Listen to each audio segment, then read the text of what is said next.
Hi, it's John Agin from the AFC. We're looking at some GBH Boxing. What we're looking at is the uppercut and how it sort of follows with the hook work.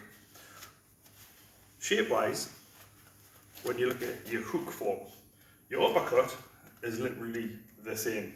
Because technically you're hitting the same spot in angle-wise. You can do a longer uppercut or a shorter uppercut. Tyson, when you see Tyson, his movement looks like he's punching the ceiling, where other people look like you're just rolling it back. Choice is yours. I'm just going to give you my opinion on it. I found uppercut, as a particular person tends to like uppercuts, normally nutters. They'll try to want to hit everything with an uppercut. Shape-wise, it's a good shape, but it's actually damaging. A lot of times psychologically people hit jab, cross, hooks, know about the uppercuts because you can see the damage that could hit the chin, knocking the teeth out, things like that. It looks potentially more damaging in a physical sense, even though the other ones can render you unconscious. Uppercut is the hardest one to teach, especially if you're an orthodox fighter. The lead uppercut is more difficult to teach. What I tend to do is use rotationals to get people to use it. It's an underconfident action because they use it less. What you're trying to do is make it a confident action so you can use it more. In a set form, what I'll tend to do is play with the uppercut by making a pivotal shape. See, if I do a right hook, creates a pivotal left uppercut. If I create it into a left hook, creates a right uppercut. So sometimes in patterns of use, I would use it like as a drill form. So I'll do hook, uppercut, which brings out the best of the technique, gets you used to doing the lead uppercut where people tend to avoid it.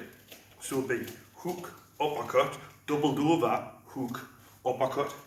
In shape-wise, then you do it in reverse. Hook, uppercut, hook, uppercut.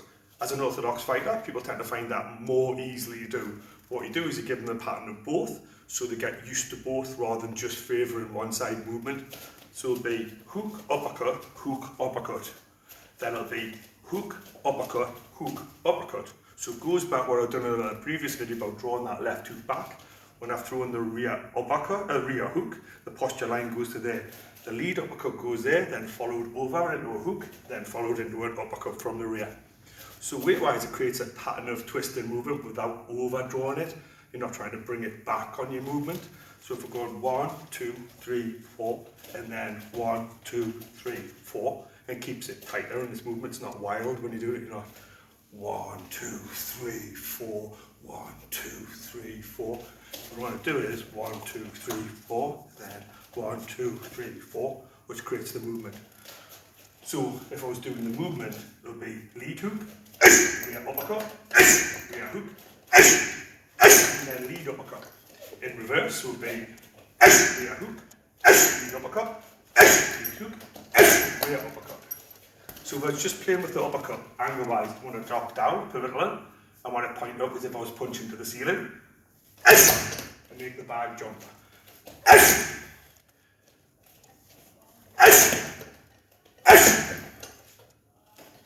Yeah. So when you're practicing your uppercut, make sure your pivotal angle stays straight, so it's nice for your hand. Shape-wise, I want to pretend I'm trying to punch the ceiling. If you look at Tyson's movement, you can make the hook wider and the uppercut will be something like that. But what he's really doing is drawing all his weight, so he's using the power of his legs to pivot into the uppercut, rather than a hand tech bicep shot, where I want to do is drop.